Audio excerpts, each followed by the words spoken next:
jai. Iskon Guru Vrinda ki jai. Samaveta Bhakta Vrinda ki jai. All glories to the Sambhu devotees. All glories to Sri Guru and Sri Gauranga.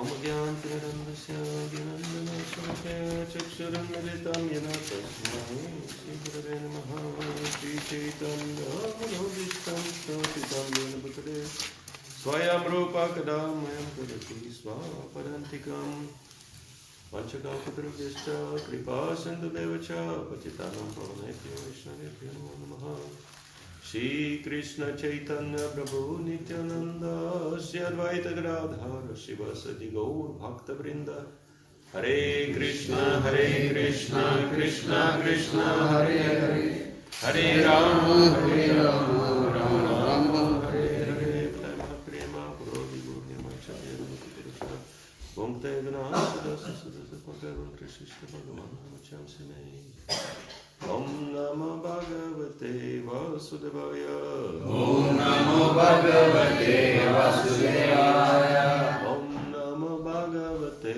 Vasudevaya Om Namo Bhagavate Vasudevaya Om Namo Bhagavate Vasudevaya Om Namo Bhagavate Vasudevaya. So, we continue reading the 8th canto of Srimad Bhagavatam, chapter 12. Mohini Murti bewilders Lord Shiva. Text number 6.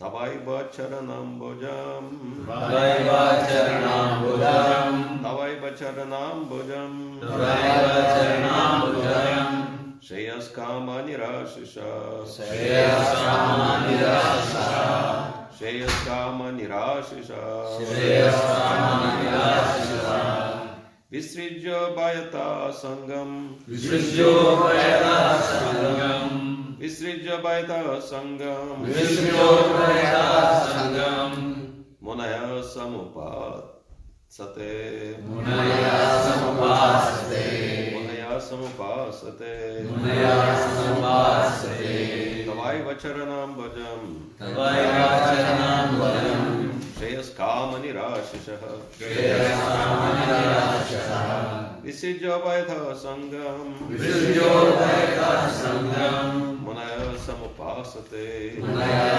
samupasate Tavaiva charanam bhojam Shreyas kama nirashisha Visrijyo bhayata sangam Munaya samupasate Tavaiva charanam bhojam Tavaiva charanam bhojam Shreyas kama nirashisha Shreyas kama nirashisha Visrijyo bhagata sangam Visrijyo bhayata sangam Munaya samupasate Munaya samupasate Tavaiva charanam bhojam Tavaiva charanam bhojam Shreyas kama nirashisha Shreyas kama nirashisha Visrijyo bhayata sangam Visrijyo bhayata sangam Munaya samupasate Munaya samupasate Tavaiva charanam bhojam Tavaiva charanam bhojam Shreyas kama nirashisha Shreyas kama nirashisha Visrijyo bhayata sangam Visrijyo bhayata sangam Munaya samupasate Munaya samupasate Tavaiva charanam bhojam Tavaiva charanam bhojam Shreyas kama nirashisha Shreyas kama nirashisha Visrijyo bhayata sangam Visrijyo bhayata sangam Munaya samupasate Munaya samupasate. Ladies, please. Tavaiva charanam bhojam Tavaiva charanam bhojam Shreyas kama nirashisha Shreyas kama nirashisha Visrijyo bhayata sangam Visrijyo bhayata sangam samupasate. Munaya samupasate. Tavaivachanam bhojam. Tavaivachanam bhojam. Yes kama nirashashishta. Yes kama nirashishta. Vijovayata sangam. Vijovayata sangam. Munaya samupasate. Munaya samupasate. Tavaivacharanam bhojam. Tavaivachanam bhojam. Shriyas kama nirashisha. Shriyas kama nirashisha. Vijovayata sangam. Vijovayata sangam. Munaya samupasate. Munaya samupasate. Tavayacharanam bhojam. Tavaivachanam bhojam. Shreyas kama nirashisha. Shreyas kama nirashisha. Vishayo bhayata sangam. Vishayo bhayata sangam. Munaye samupasate. Munaya samupasate. Tava, your, Eva, indeed, Charanambujam, lotus feet, Shaya Kama, persons desiring the ultimate auspiciousness, the ultimate goal of life, Nirashishaha, without material desire, Visrijya, giving up, Ubayataha, in this life and in the next, In this life. Sangam, attachment, Munayaha, great sages, Samupasate, worship. Translation purport by His Divine Grace A.C. Bhakti Swami Srila Prabhupada Ki Jai. Pure devotees, or great saintly persons who desire to achieve the highest goal in life and who are completely free from all material desires for sense gratification, engage constantly in the transcendental service of your lotus feet. Purport. One is in the material world when he thinks, I am this body and everything with reference to my body is mine. Ato griha kshetra sutattavita janasya mahoya maham mamiti. This is the symptom of material life. In a materialistic conception of life, one thinks, this is my house, this is my land, this is my family, this is my estate, and so on. But those who are Munayaha, saintly persons, following in the footsteps of Narad Muni, simply engage in the transcendental loving service of the Lord, without any personal desire for sense gratification. Anabhilashata shunyam jnana karma janapritam.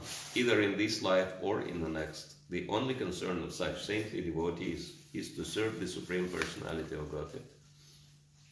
Thus, they are also absolute because they have no other desires. Being freed from the dualities of material desire, they are called Shreyas Kama. In other words, they are not concerned with dharma, religiosity, art, economic development, or kama, sense gratification. The only concern of such devotees is moksha, liberation. This moksha does not refer to becoming one with the Supreme like the Mayavadi philosophers. Chaitanya Mahaprabhu explained that real moksha means taking shelter of the lotus feet of the personality of Godhead. The Lord clearly explained this fact while instructing Sarvabhauma Bhattacharya. Sarvabhauma Bhattacharya wanted to correct the word Muktipade in Srimad Bhagavatam, but Chaitanya Mahaprabhu informed him that there is no need to correct any word in Srimad Bhagavatam. He explained that Muktipade refers to the lotus feet of the Supreme Personality of Godhead, Vishnu, who offers mukti and is therefore called Mukunda. A pure devotee is not concerned with material things. He is not concerned with religiosity, economic development, or sense gratification. He is interested only in serving the lotus feet of the Lord. Tavaiva charanam bhojam shreyas kama nirashisha vishiryuvayata sangam munaya samupasate. Pure devotees or great saintly persons who desire to achieve the highest goal in life and who are completely free from all material desires for sense gratification engage constantly in the transcendental service of your lotus feet. So this is another glorification of the Supreme Lord offered by Lord Shiva, Mahadev, the greatest of all the Vaishnavas, Vaishnavanam Yatha Shambhu. Sometimes it is very confusing, might be very confusing, because Lord Shiva is glorified as the greatest of all the Vaishnavas, but we know that Srimati Radharani is the greatest of all the Vaishnavas. So how to resolve this contradiction? It's very simple. That Lord Shiva is the greatest of all the Vaishnavas in this world, and Radharani is greatest of all the Vaishnavas in the spiritual world. So there are no contradictions. If you see the big picture, if you have Udaradhi, broad intelligence, broad understanding, and this is the beauty of Krishna consciousness, that it can resolve all contradictions. And so, when we read texts like that, glorifying the pure devotees of great saintly personalities, who is coming to the mind immediately? Huh? Srila Prabhupada, yes. For us, he is the brightest example of pure devotee of great saintly personality. By his whole life, he set an example, right? As Prabhupada said in one letter, I believe, to Tanol Krishna Goswami, there never been a time when I forgot the lotus feet of Radha Krishna in my life, and I never committed any sinful activity in my life. No. So, and he mentioned just in personal letter, right? But, and when we read texts like that, Srila Prabhupada is such a perfect example, and so we can illustrate any verse from anywhere in Bhagavatam or Bhagavad Gita just by giving Prabhupada's example, right? And Srila Prabhupada could easily say, yes, I'm this kind of saintly person also, and this is what I do, this is how my life is purely devoted to serving the lotus feet of the Lord, and I have no desire for self gratification, right? But is he doing that? No. Whom he is giving as an example in this purport? Narada Muni, right? And it's interesting why he is giving the example of Narada Muni. Because Narada Muni is renunciate. And he speaks about it. Full renunciation of everything material. And for him, who is the brightest example, his own Guru Maharaj, right? Bhakti Siddhanta Saraswati. Because he was lifelong Naishtik brahmachari, never got married. And what Prabhupada is thinking about himself? Yeah, I was in a family life for so many years, so I'm not that great. So this is the Vaishnava. Vaishnava is never thinking, I'm great. Vaishnava is the one who is thinking, other Vaishnavas are great, and I'm just their servant. So this is very important for us to understand that. And you can see all throughout, the greater Vaishnava is, the lesser he thinks of himself. I think this is coming from Rabindranath Swami, another great stalwart Vaishnava trained up by Srila Prabhupada,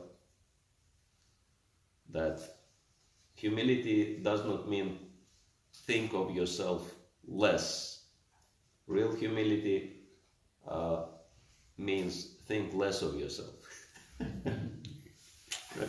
Just don't worry about yourself.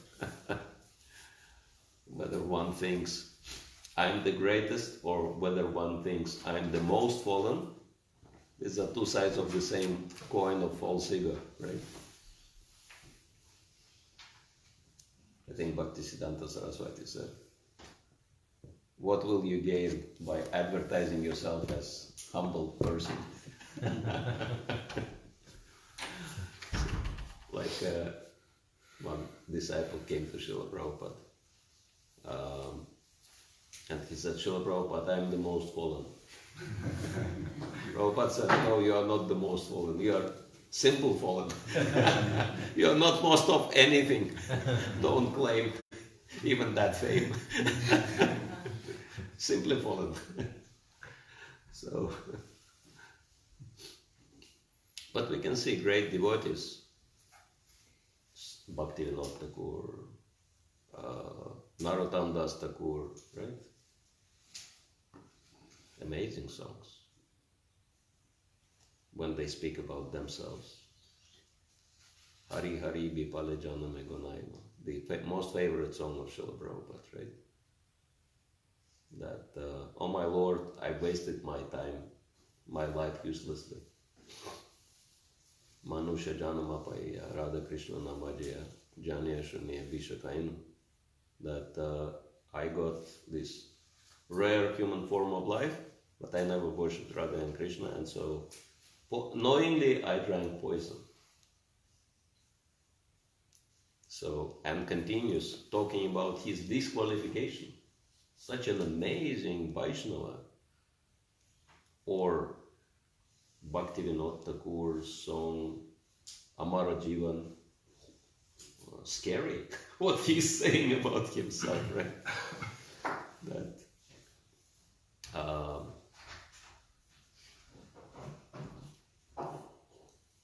when others are enjoying, that gives me pain, and when others are in sorrow, that gives me joy. Like that. So horrible. But this is the humility of Vaishnava. The more pure one becomes, the more one sees glories of others, and the more one sees one's own faults. And therefore, one never wants to proclaim one's own greatness. Like one time I was in Juhu, Mumbai, and one devotee was singing Guru Puja, Guru Vandana, and at the end, this became like new ISKCON standard, right? Prabhupada Patita Pavana and Guipad Loyala Sharana singing at the end of Guru Puja, right? And then after the Guru Puja and before Bhagavatam class began, one very old Prabhupada disciple and very famous Prabhupada disciple, Haridas Brahma, stood up and he said, when Prabhupada was here in Juhu and we sang that song for him, personally, and at the end we sang those lines, Prabhupada scolded us. He said, where is it coming from? Why are you making things up? Don't make things up. Just sing the song as it is. Right? That's the reason I never add these lines at the end. Because I suppose, Prabhupada would not be happy with that. But the reason why, because Srila Prabhupada Patita Pavana, he didn't want to be, singled out. He always wanted to be just part of the parampara, just a representative of the parampara, right? So this is the special characteristic of a pure devotee. That's why, and sometimes it's like, there are some people who say, Prabhupada has to be in the center. And then Krishna Kshetra Maharaj, he said, what about doing what Prabhupada wanted? And he wanted us to put Krishna in the center. And this is the glories of Srila Prabhupada, that he purely represented Krishna. And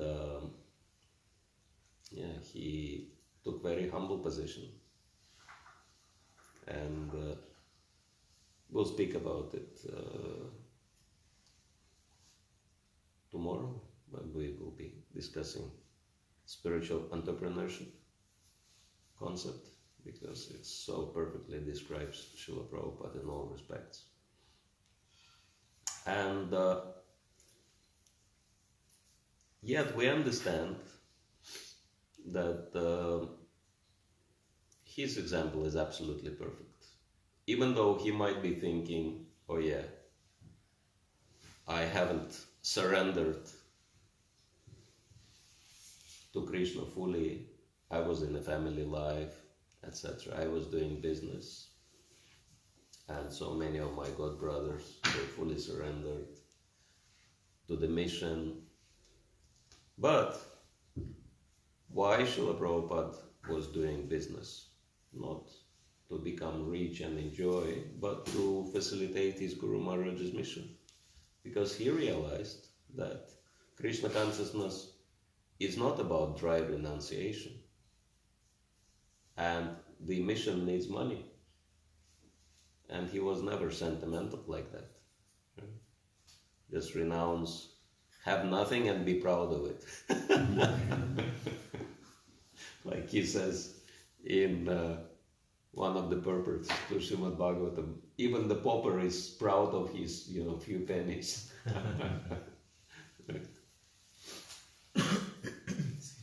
And in spiritual life you can be proud of having nothing, right? Pretend that you renounced, like Bhakti Saraswati was telling one story about one Brahmana who was walking somewhere, and he had a puffed rice with him, and this rice was not offered. And but he was hungry, and so he looked around. Looks like no one's looking, so he took this puffed rice, put it in his palm, and he wanted to put it in his mouth. But at that time the wind was blowing, and so the wind blew away this puffed rice from his palm, and he was looking, and someone was standing there. And he shouted, Govindaya Namaha, following that puffed rice, as if he was offering it.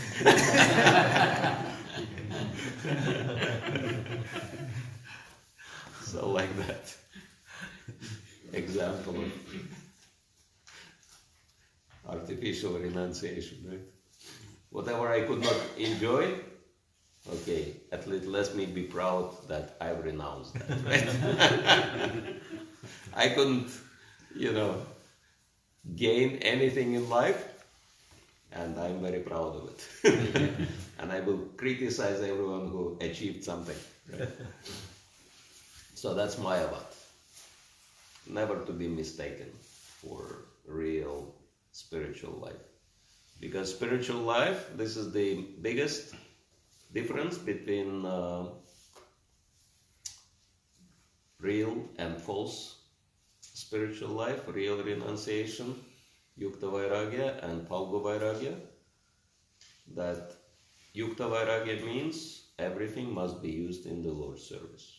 And Phalga Vairagya means artificial renunciation and thinking, I'm God, I'm detached now from this world. Right? And trying to enjoy control. But, neither Bhakti Saraswati, being completely renounced personality, showed that example. He was actually the first one to use, very luxurious dress and automobile. The cars were very expensive and extremely rare at that time in India, and he was one of the first ones who had his own car. And he arrived with this car to Radhakund. And he was so heavily criticized by Radhakund Babajis, right? And when Bhakti Saraswati learned about it, he said, they think they live at Radhakund, actually they live at Narakakund. Right. Because so many wrong things going on.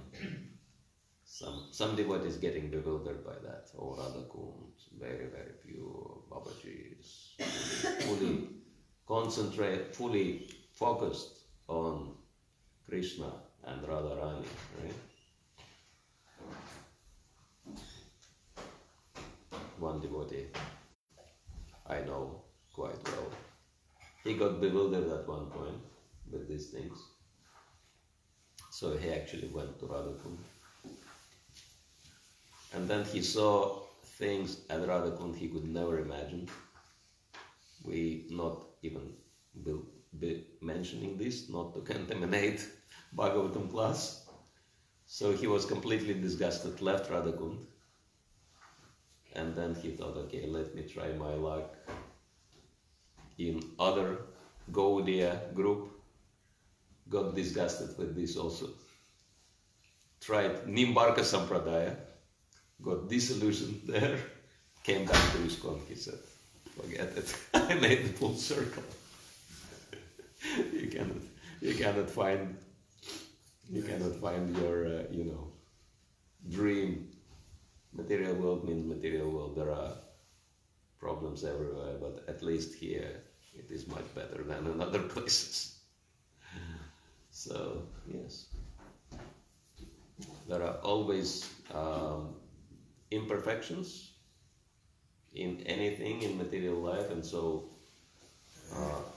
searching for utopia is complete illusion, right? And so we understand that Krishna consciousness is the best deal out of the bad bargain of being in the material world.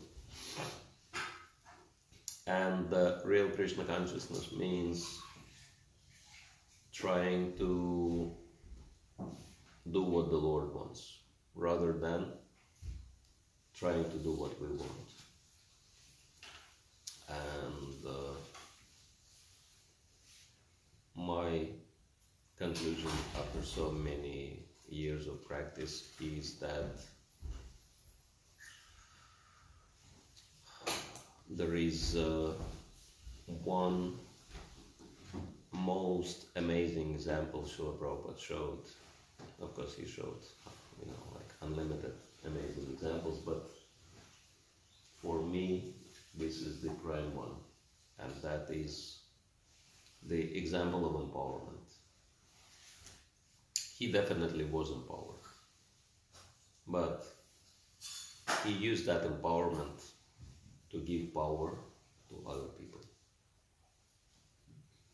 And we can see that he did it so well. I mean, so many legacies Prabhupada left behind, right? But I think the greatest legacy is his disciples, whom he trained up and who carried over his mission after he left, and supported in so many ways. And now they are training their disciples who carry over the mission as well and take responsibility. And this is what Guru Parampara means. Of course, Prabhupada's books are equally important. I think trained and empowered followers, that's at least as important, because this is how we can ensure that the parampara continues. And this is the way. We can see Narad Muni, Prabhupada gives his example in here in the purport. He's exactly in the same, we could say, business. Krishna consciousness is business, even though it is transcendental business. After all, ISKCON was incorporated. Right? It's a spiritual corporation. But the difference is that it's not for personal gain. Right? And Srila Prabhupada showed that example. At the end of of his pastimes in this world, he literally became multi-billionaire. And there was so much of financial, income. One last episode, shortly before his departure, Tamal Krishna Maharaj reported that just in a month that they got more than $1 million into the account. And Tamal Krishna Maharaj tells Prabhupada, imagine these times were actually real in ISKCON at that time. He said, we've got all this money, we don't even know what to spend it for. We had more money than we could spend. And Prabhupada says, if you have no cause to spend this money, don't keep it in the account, send it to some backward country. Let them spend it there. Like that. So, yeah, he left this world being multi-billionaire, but never spent anything for himself, right? It was all for Krishna's service and to help other people to become Krishna conscious. Right? And thinking of so many new ways, and we'll be discussing that, how to present Krishna consciousness to the world. And again, because Srila Prabhupada mentions Narad Muni in this particular purport, I was thinking that one of the places in Srimad Bhagavatam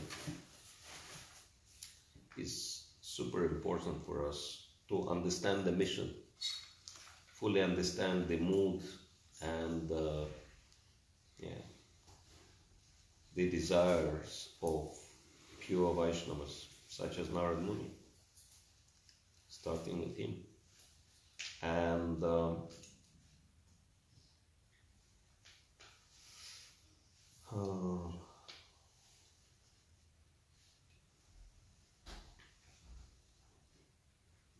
especially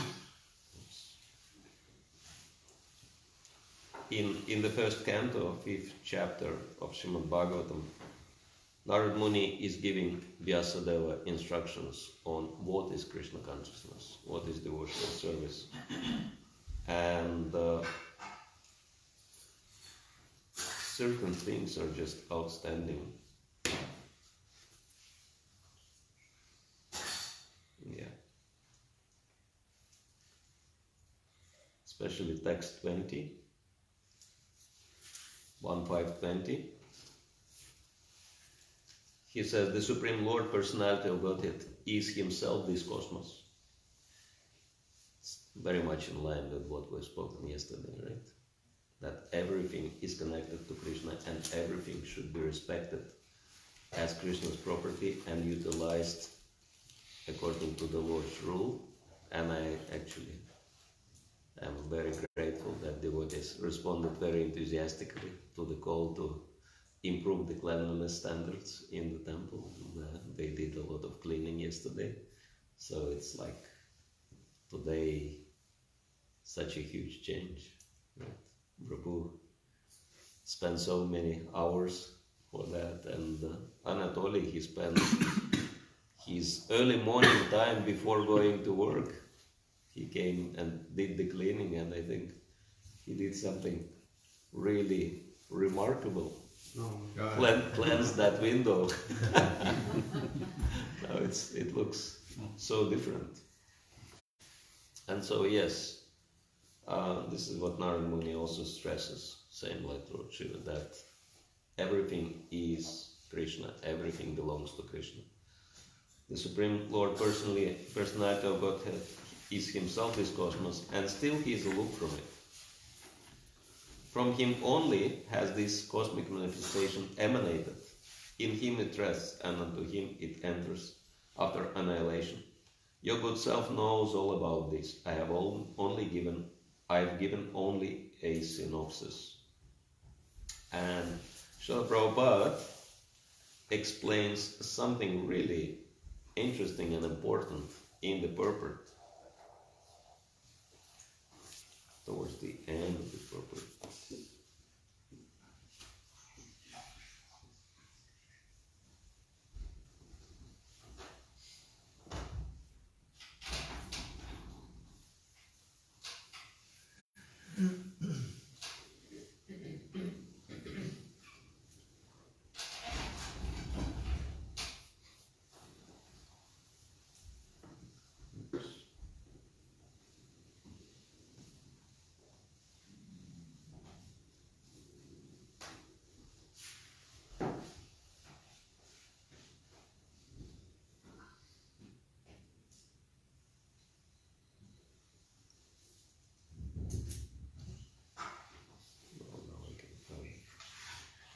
Anyway,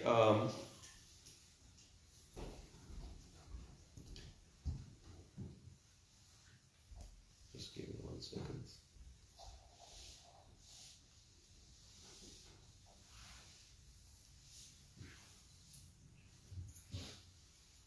Oh, sorry. I went into the wrong verse, which is very similar. It is 1.5.16 actually. The Supreme Lord is unlimited. Only a very expert personality retired from the activities of material happiness deserves to understand this knowledge of spiritual values. Therefore, those who are not so well situated due to material attachment should be shown the ways of transcendental realization by your goodness through descriptions of the transcendental activities of the Supreme Lord. And Prabhupada explains in the purport that devotional service is dynamic activity and the expert devotees can find out competent means to inject it into the dull brains of the materialistic population.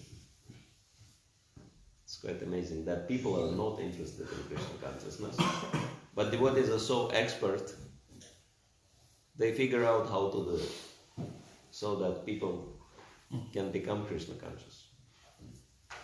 Such transcendental activities of the devotees for the service of the Lord can bring a new order of life to the foolish society of materialistic man. So this was Prabhupada's desire, to change the whole world situation by Krishna consciousness, and it is quite possible. So how this is possible? Lord Sri Chaitanya Mahaprabhu and his subsequent followers exhibited expert dexterity in this connection. By following the same method, one can bring the materialistic man of this age of world into order for peaceful life and transcendental realization. So, what is that expert dexterity this verse is talking about? Let's look at what few verses later, 1.5.22 is explaining, and so translation is: learned circles have positively concluded that the infallible purpose of the advancement of knowledge, namely austerities, study of the Vedas, sacrifice, chanting of hymns, and charity, culminates in the transcendental descriptions of the Lord, who is defined in choice poetry. And Prabhupada explains in the purport: when advancement of knowledge is applied in the service of the Lord, the whole process becomes absolute. The personality of Godhead and his transcendental name, fame, glory, etc. are all non-different from him. Therefore, all the sages and devotees of the Lord have recommended that the subject matter of art, science, philosophy, physics, chemistry, Psychology and all other branches of knowledge should be wholly and solely applied in the service of the Lord. Art, literature, poetry, painting, etc. may be used in glorifying the Lord. The fiction writers, poets, and celebrated literatures are generally engaged in writing of sensuous subjects, but if they turn towards the service of the Lord, they can describe the transcendental pastimes of the Lord. Valmiki was a great poet, and similarly Vyasadeva is a great writer, and both of them have absolutely engaged themselves in delineating the transcendental activities of the Lord, and by doing so have become immortal. Similarly, science and philosophy also should be applied in the service of the Lord, etc.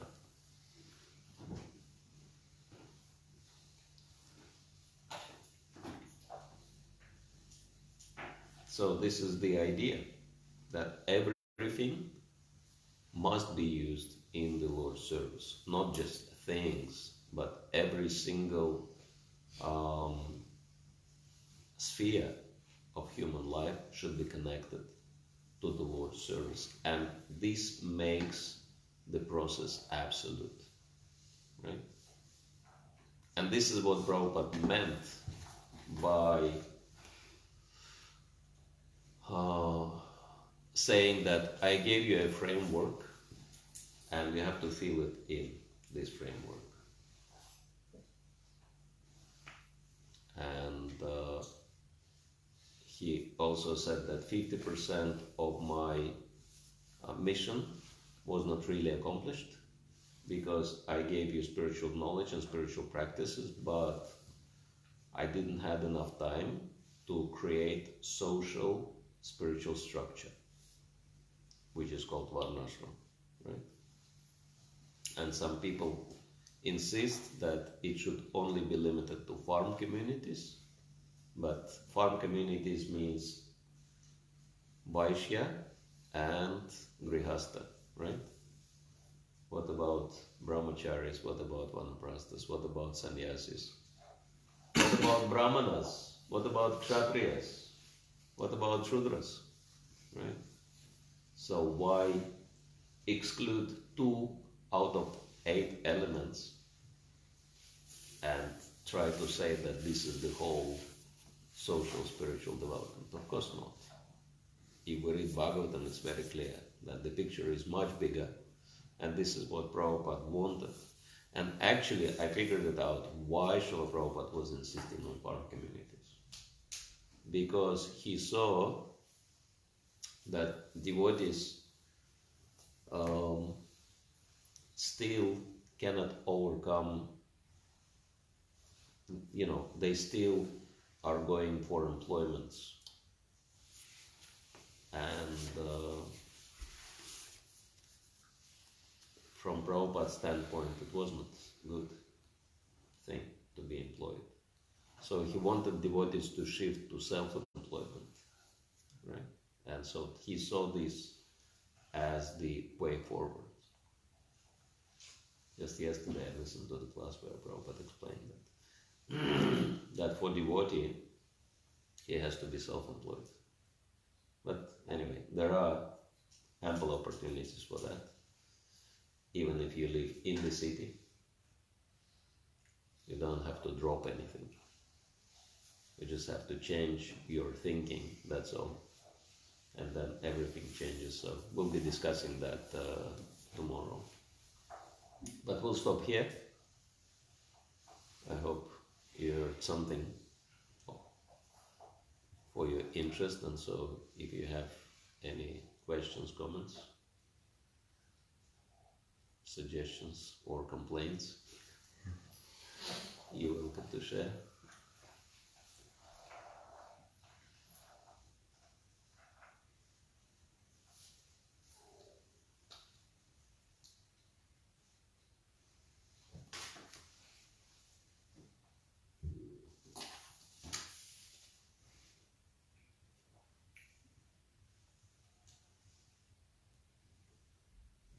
You could comment as well, no problem.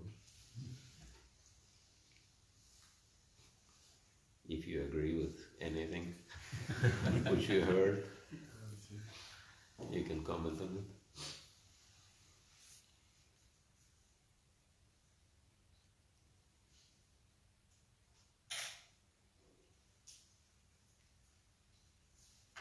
No one agrees with anything. We all agree. We all agree with everything.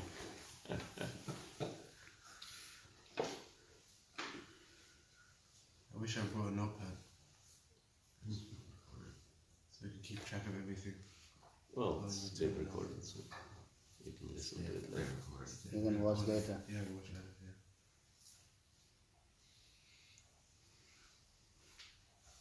Alright. So, we'll meet again at 11. 11. Upstairs again, same room. Bhakti yoga room. Alright. Thank you all very much. Grantaraj Srimad Bhagavatam ki jai. Jai. Prabhupada ki jai. Holiness Bhakti Rasayana Sagar Maraja ki. Jai. Adelaide Gaur Bhakta Vrinda ki jai. Jai.